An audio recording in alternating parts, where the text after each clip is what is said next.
अस्सलाम वालेकुम। सालों पहले एक बादशाह की हुकूमत थी जिसकी बहुत बड़ी मुमलिकत थी, लेकिन इसका कोई भी वारिस नहीं था।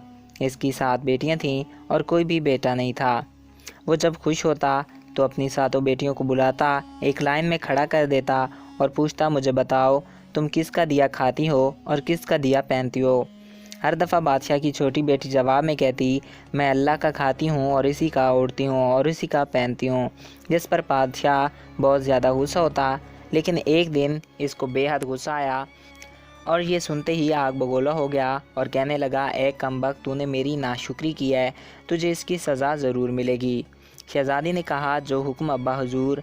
बादशाह ने सिपाहियों को हुक्म दिया कि जाओ इसे जंगल में छोड़ आओ, मैं भी देखूं कि ये मेरे बगैर कैसे अल्लाह का दिया खाती है और अपने नसीब का पहनती है।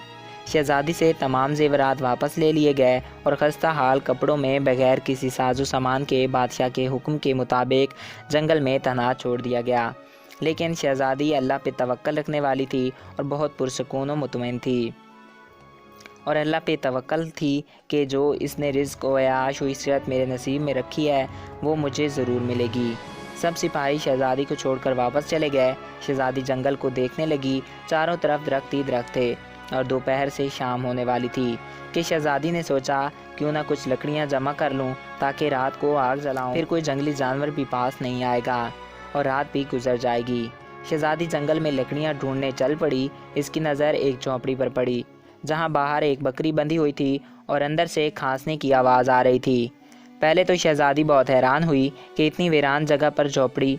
जब वो झोंपड़ी के अंदर दाखिल हुई तो क्या देखती है कि एक बूढ़ा ज़ईफ़ एक चारपाई पर लेटा है और खांसते खांसते पानी पानी चिल्ला रहा है। शहज़ादी उधर उधर देखती है तो कोने में एक पानी का मटका नज़र आता है। वो गिलास में पानी भरकर बूढ़े ज़ईफ़ को पिलाती है और झोंपड़ी की साफ़ सफाई करती है। इतने में बूढ़ा ज़ईफ़ शहज़ादी से पूछता है कि बेटी, तुम कौन हो और इतने बड़े जंगल में तुम अकेली क्या कर रही हो। तब शहज़ादी इसे बताती है कि वो यहाँ तक कैसे पहुँची। बूढ़ा ज़ईफ़ इसे झोंपड़ी में ही रुकने का बोलता है और कहता है कि मैं शहर में काम करता हूँ, सुबह शहर चला जाऊँगा और 8 दिन के बाद वापस आऊँगा। तुम यहीं रहो और झोंपड़ी में खाना का सामान है और नदी पास है, तुम वहाँ से घड़ा भर लिया करना। सुबह को बूढ़ा ज़ईफ़ शहर चला जाता है और शहज़ादी यहाँ अकेली झोंपड़ी में सब साफ़ सफाई करके बकरी का दूध निकालती है। आधा अपने लिए रख लेती है और आधा बाहर एक कोने में बर्तन में डाल कर रख देती है कि रात को कोई जानवर भूखा या प्यासा होगा तो पी लेगा, और ख़ुद अंदर आकर सो जाती है। सुबह सवेरे जब शहज़ादी उठती है तो क्या देखती है कि दूध का बर्तन खाली है और पास एक लाल पड़ा है जो देखने में बहुत ही नायाब और कीमती मालूम होता है, और पास ही सांप के निशान भी नज़र आते हैं। तब शहज़ादी को याद आता है कि बचपन में इसने सुना था कि जब कोई नायाब सांप बहुत खुश होता है तो एक ऐसा लाल उगलता है कि जिसकी कीमत हीरे जवाहरात से भी महंगी होती है। शहज़ादी बहुत हैरान होती है और दिल में सोचती है कि शायद सांप भूखा था, इसीलिए वो दूध पीकर खुशी के हाल में ये लाल छोड़ गया। फिर शहज़ादी वो लाल उठाकर अपने पास रख लेती है और फिर अगली रात शहज़ादी बर्तन में दूध रख देती है और अगली सुबह जब देखती है तो फिर एक लाल पड़ा हुआ होता है। ऐसा ही करते 7 दिन गुजर जाते हैं और 7 लाल शहज़ादी के पास जमा हो जाते हैं, और इस दिन बूढ़ा ज़ईफ़ भी आ जाता है। तब शहज़ादी से लाल दिखाती है और सारा वाक़या बताती है और बूढ़े ज़ईफ़ को 3 लाल देती है और कहती है कि शहर जाकर ये लाल बेच दो और आते वक्त अपने साथ महल बनाने वाले मज़दूर लेकर आना।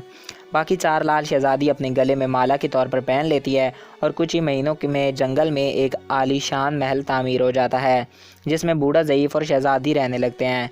ऐसा खूबसूरत महल जिसमें हर आराइश और नौकर चाकर दुनिया की तमाम नेमतें मौजूद होती हैं। शहज़ादी जंगल में लकड़ी की फैक्ट्री लगा देती है जिसमें गरीब काम करते हैं और इनकी रोटी भी चलती रहती है। देखते ही देखते जंगल शहर नुमा बन जाता है और दूर दूर तक शहज़ादी की धूम मच जाती है कि शहज़ादी बहुत रहमदिल है। ये खबर ऐसे ही बादशाह तक पहुंचती है तो बादशाह के दिल में इश्तियाक होता है कि देखो तो सही कौन से मुल्क की शहज़ादी है जिसकी इतनी तारीफ़ें हैं। बादशाह सिपाहियों के साथ पैगाम भेजता है शहज़ादी से मिलने। यहाँ शहज़ादी के सिपाही जब शहज़ादी को बताते हैं तो शहज़ादी ये हुक्म देती है कि बादशाह सलामत सिर्फ़ एक शर्त पे ही मिल सकते हैं हमसे, اور وہ شرط یہ ہے کہ وہ اپنی تمام بیٹیوں کے ساتھ آئیں۔ سپاہی جا کر بادشاہ کو پیغام دیتے ہیں۔ ایک دن بادشاہ اپنی تمام بیٹیوں کے ساتھ شہزادی کے محل جاتا ہے۔ شہزادی ان سے ملتی ہے، چہرے پر نقاب کر کے، اور ان کے لیے 7 رنگ کے کھانے پیش کرتی ہے۔ ہر کھانے کے ساتھ الگ رنگ کا شہزادی جوڑا اور زیور پہن کر آتی ہے۔ محل کی شان و شوکت، خوبصورتی اور شہزادی کا انداز و لباس بادشاہ اور باقی تمام شہزادیوں کو بہت ہی حیران اور متاثر کرتا ہے۔ آخر میں بادشاہ شہزادی سے کہہ ہی دیتا ہے کہ تم میری بیٹی کی جگہ ہو، اور میں بھی تمہارے کہنے پر اپنی تمام بیٹیوں کے ساتھ آیا ہوں، پھر ہم سے یہ پردہ کس لیے؟ بہت اصرار پر شہزادی کہتی ہے، ٹھیک ہے، میں تیار ہو کر آتی ہوں۔ سب شہزادیاں آپس میں سرگوشی کرنے لگتی ہیں، کتنی تو تیار ہے، اتنے مہنگے زیورات بھی پہنے ہیں، اب اور کتنا تیار ہو کر آئے گی۔ اتنے میں کیا دیکھتی ہے کہ دور سے خستہ حال کپڑوں میں کوئی آ رہا ہے، اور غور کرنے پر بادشاہ کو یاد آتا ہے، یہ تو وہی ہے، ابھی زندہ ہے۔ میں تو سوچتا تھا کہ اسے جنگل کے جانور کھا گئے، اور جب میں نے اپنے سپاہیوں کو اس کی خبر لینے بھیجا تھا تب انہوں نے ہی بتایا تھا کہ وہاں شہزادی کا کوئی نام و نشان نہیں ہے، تو یہ کیسے ممکن ہے؟ بادشاہ خوشی سے جھوم اٹھتا ہے اور کہتا ہے، شہزادی کو بلاؤ، میں شہزادی سے تم کو آزاد کرا کر لے جاؤں گا، چاہے وہ تمہاری قیمت میں میری ساری بادشاہتی کیوں نہ مانگ لے۔ یہ سنتے ہی شہزادی بولتی ہے، نہیں ابا حضور، میں ہی وہ شہزادی ہوں، میں نہ کہتی تھی کہ میں اللہ کا دیا کھاتی ہوں اور اپنے نصیب کا پہنتی ہوں، بس اسی اللہ نے مجھے کہاں سے کہاں پہنچا دیا کہ میں آج آپ سے بھی زیادہ امیر ہوں۔ پھر شہزادی اپنا تمام حال بیان کرتی ہے کہ وہ کیسے اس مقام تک پہنچی، اور دکھاتی ہے اپنے گلے کی مالا جس میں ابھی بھی 4 لال موجود ہوتے ہیں۔ یہ بات سنتے ہی باقی تمام شہزادیاں دل میں رشک کرنے لگتی ہیں اور سوچتی ہیں کہ کاش ہم نے بھی تب یہی کہا ہوتا، اللہ کے دیا کھاتی ہیں اور اپنے نصیب کا پہنتی ہیں۔ تو دوستوں، اس کہانی سے ہمیں یہ نصیحت ہوتی ہے کہ جو چیز جہاں سے بھی آتی ہے وہ ہمیں اللہ تعالیٰ ہی عطا کرتے ہیں، ہم اللہ کا دیا ہی کھاتے ہیں اور اسی کا دیا ہی پہنتے ہیں۔ تو دوستوں، میں امید کرتا ہوں آپ کو یہ ویڈیو اچھا لگا ہوگا۔ مزید ایسی ویڈیوز کے لیے ہمارے اس یوٹیوب چینل کو سبسکرائب کرنا نہ بھولیے گا، اور ویڈیو کو اپنے دوستوں کے ساتھ شیئر کیجیے گا۔ Thanks for watching. اللہ حافظ۔